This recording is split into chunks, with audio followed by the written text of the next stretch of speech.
Hey, welcome to part 4. So, the last sentence of the article. That was the first surprise. Instead of something going wrong in patients who develop chronic pain, something was going right in patients who didn't. But what? This is really going to get you. Further analysis showed the genes activated in patients who didn't develop chronic pain were involved in inflammation. The cells first upregulated inflammation and then quickly downregulated inflammation. That suggested inflammation was protective. Now, that sentence, I still have to absorb that. But welcome to the video. I'm Dr. Lisa Ann Homick from Homick Advanced Chiropractic, creator of Brain First is Body Freedom.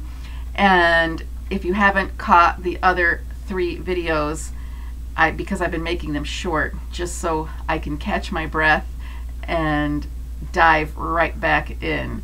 So you can look at the other ones now. That suggested, I'm back in the article, that suggested inflammation was protective.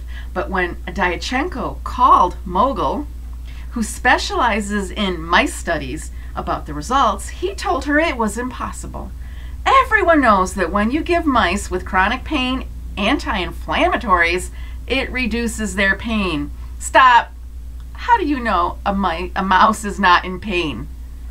I could research that. I could find out. I could go and Google that. How do you know a mouse is not in pain? I'm sure there are other markers. They probably do blood work and different things or check their heart rate. I'm sure there's ways. However, when I talk to you and I ask you about your pain, you tell me. And pain is subjective. Remember that. It's not the same from person to person because your nervous system is unique to you. They realized, however, that no one ever followed the mice for very long. Oh my gosh. And here we're talking about how to do adequate studies. They got to be blinded, randomized, blah, blah, blah, blah, blah. There's a certain formula for doing scientific studies. But we take shortcuts all the time. For whatever reason. No one ever followed the mice for very long.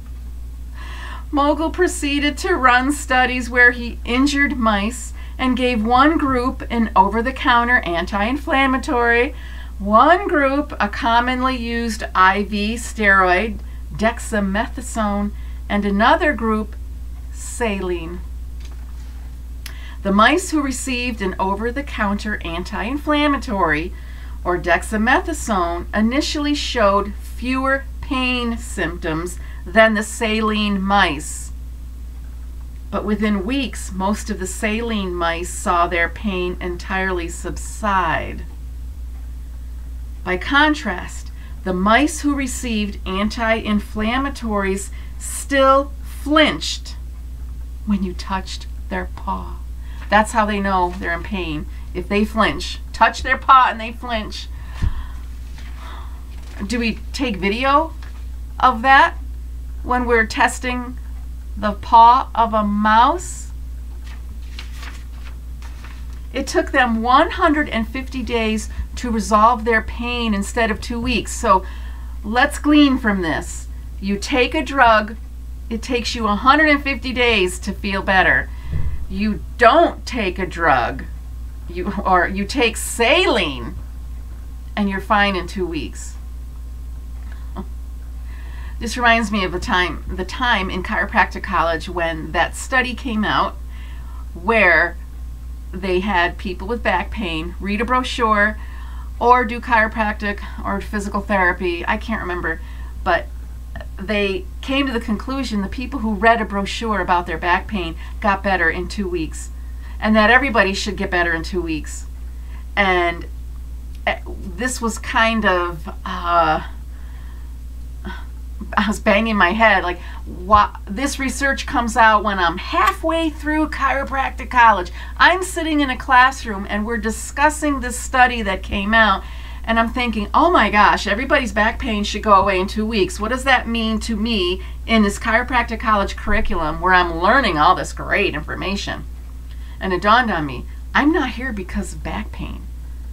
I am not here to rid the world of back pain. I am here to learn about how unique the nervous system is, especially from my background as a mental health therapist, and how to get people to feel good about themselves.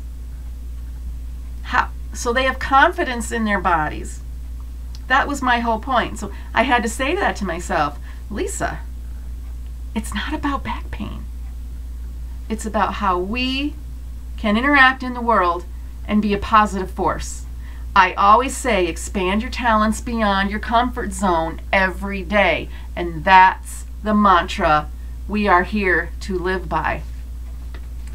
Whatever these mice are doing, whatever.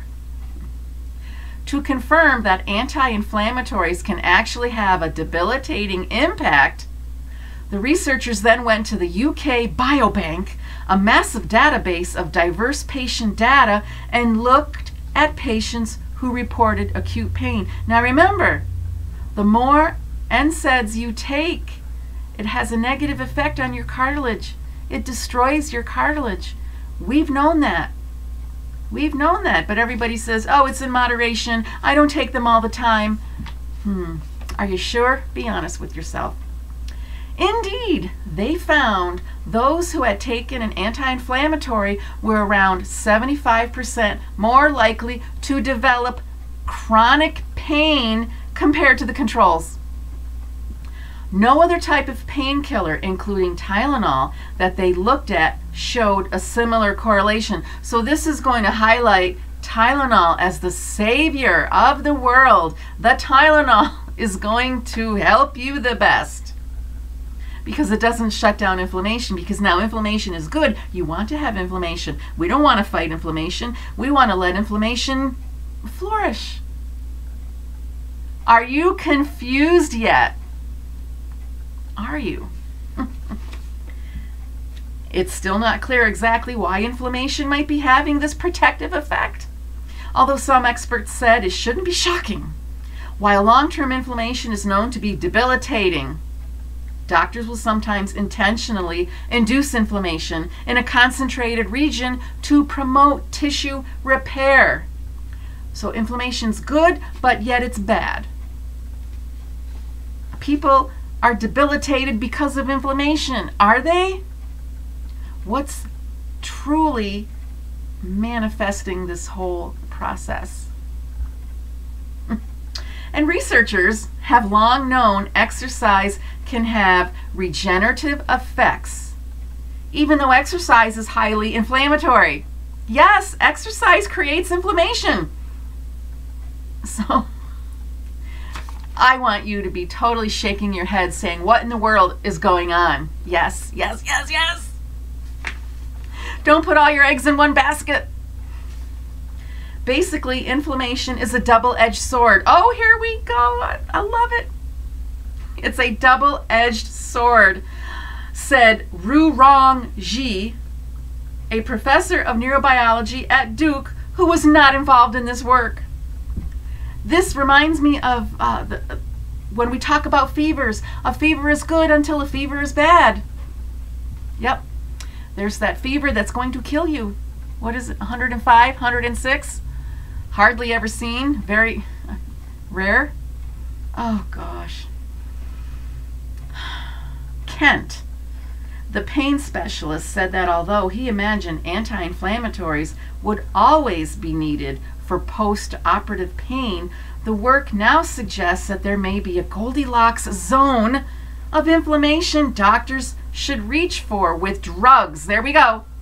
Now we talk about a Goldilocks zone. What was the other word I thought was hilarious? Oh my gosh. A buzz. They were a buzz. The immune cells were and what was the other one? Completely like dead. Now we have the Goldilocks effect. Find me a book all about the Goldilocks effects of inflammation. I am dying to read it. and we're still reaching for drugs. This whole article wants you taking drugs. Remember, I'm a chiropractor, drug-free and surgery-free. You are entitled to your second opinion. You're entitled to have your own opinion. If you want to take drugs, you can take drugs. They're out there on the market. And if you don't want to take drugs, there's that avenue as well. He imagined running titration studies to find a new optimal level of anti-inflammatory use. Mogul and Diachenko are also now working on launching the randomized clinical trial the New England Journal of Medicine reviewer requested. Although randomized trials are notoriously expensive, there you go. We can't do it. He said this one should be fairly straightforward. I don't expect people to change immediately, said Mogul, but yeah, I think the writing is on the wall. And on that note, look for the next video. Thanks for watching.